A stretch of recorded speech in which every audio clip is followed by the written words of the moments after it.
Por favor. Oi, bom dia, André, para você, para todos que nos acompanham, para todos no estúdio. Exatamente, eu falo com vocês diretamente aqui do Túnel do Tempo, no Senado Federal, onde acontece agora uma movimentação para a instalação da CPMI do INSS. Como vocês podem acompanhar nas imagens do nosso repórter cinematográfico Ismael Hertel, ali na ala Alexandre Costa, no corredor, acontece agora uma movimentação de pessoas, de ouvintes que irão ali participar e acompanhar toda a instalação da CPMI do INSS.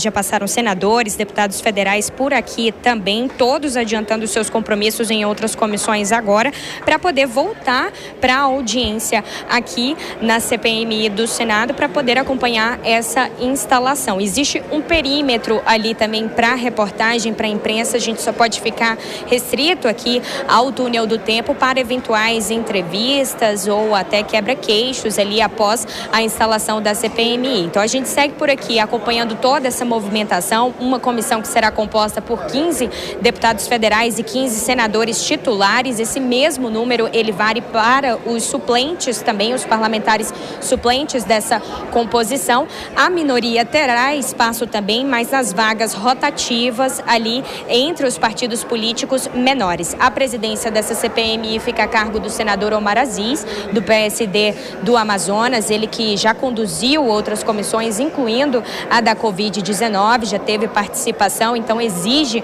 uma análise mais técnica aqui dos senadores e dos deputados federais, no caso dessa CPMI do INSS. E a relatoria ficará com Ricardo Aires, ele que é do Republicanos de Tocantins. Ele já chegou a sinalizar que vai agir com imparcialidade em relação à investigação dessa fraude que acabou descontando ali entidades e empresas que acabaram descontando de folhas de pagamento de aposentados e pensionistas do INSS. Ele disse, Ricardo Aires, que vai agir com imparcialidade, independente de posições ideológicas ou de opiniões contrárias de seus colegas aqui no parlamento. Então, a investigação vai pegar dados de março de 2020 a março de 2025 e fazer ali o comparativo com o levantamento que foi feito pela Controladoria Geral da União e também pela Polícia Federal, que segue então fazendo essa investigação em conjunto ali com o Ministério da Justiça. A gente segue por aqui então acompanhando essa repercussão e essa expectativa da instalação que acontece logo menos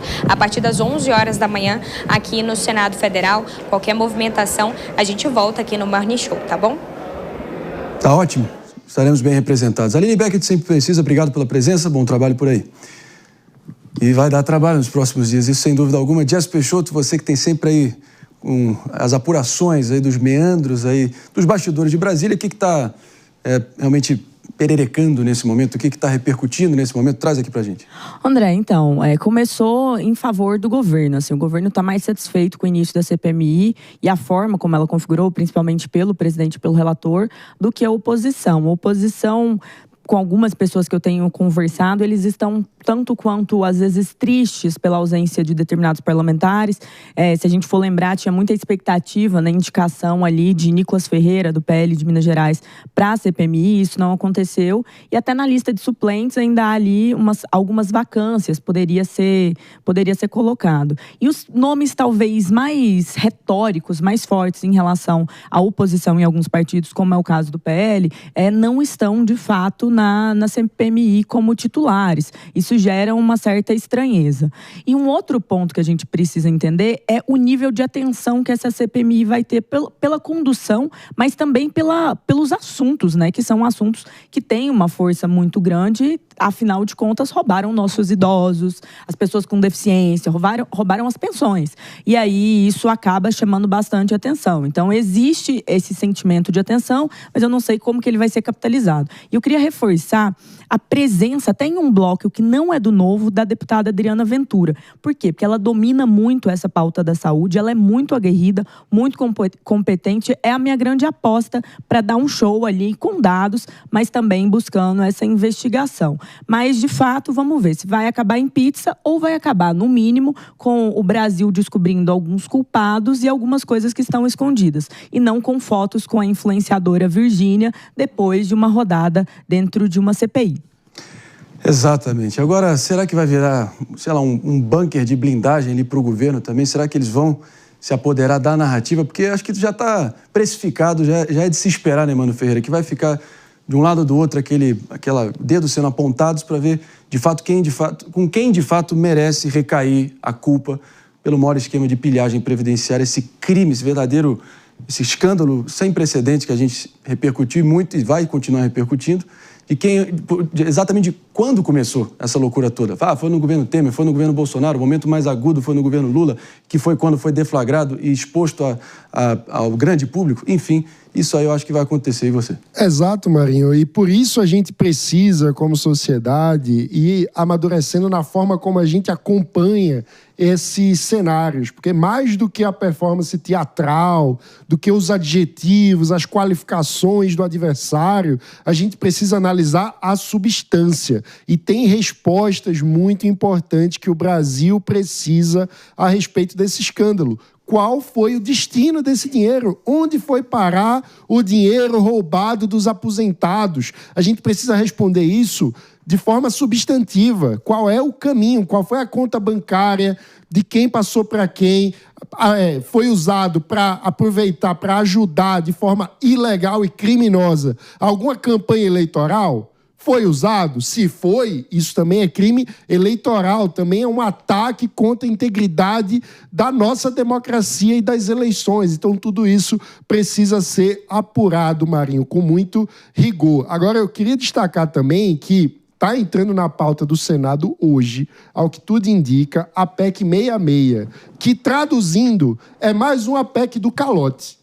Porque é para autorizar o não pagamento de precatórios, que são aquelas dívidas que os governos, sejam prefeituras, governos de estado, governo federal, têm já reconhecidas pela justiça com um cidadão que de alguma forma pagou um imposto a mais, foi reconhecido que deveria receber de volta, ou que teve qualquer tipo de indenização. Tem gente que às vezes teve a casa desapropriada e ficou para receber e aquilo vira um precatório. A pessoa não recebe nunca, e se o Senado aprovar essa PEC, o que vai acontecer é um calote. As pessoas vão demorar ainda mais para receber o dinheiro que a Justiça já disse que deveriam receber. Então, acho que isso precisava chamar mais atenção no debate, Marinho, porque é uma pauta muito importante que aumenta a insegurança jurídica e que, mais uma vez, desrespeita o cidadão brasileiro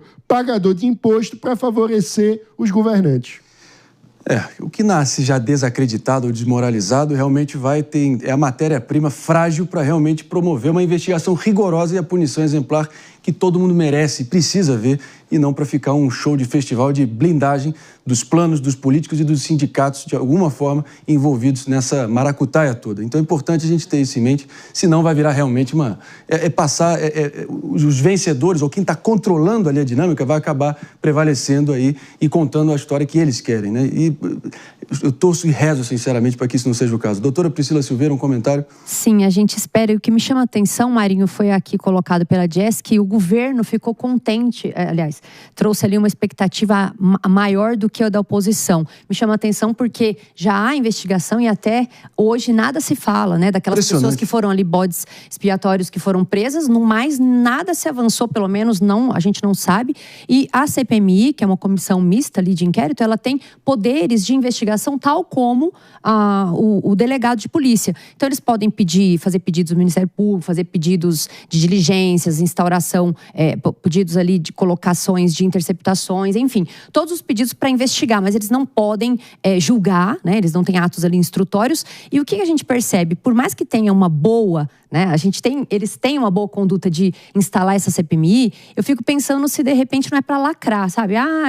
Eu falo lacrar porque a Jess aqui colocou, esperamos que não seja ali uma questão de fotografia. Esse relatório final, tomara que se apure de fato quem são as pessoas que evidentemente pegaram esses dinheiros que sumiram, né? Esse dinheiro que sumiu, que é o que toda a população, todo mundo espera, porque acabou que as pessoas saíram prejudicadas e a gente também tem aqui, né, saindo do nosso bolso para poder arcar com esse buraco deixado por esses meliantes. Vou deixar claro aqui, pessoal, essa CPMI deveria ser a verdadeira trincheira da justiça e da verdade, mas parece que está nascendo com um clima de conchavo e de descrédito. E aí que mora o perigo, e a gente vai estar aqui acompanhando dia após dia, sessão após sessão. Mas falando em lacrar,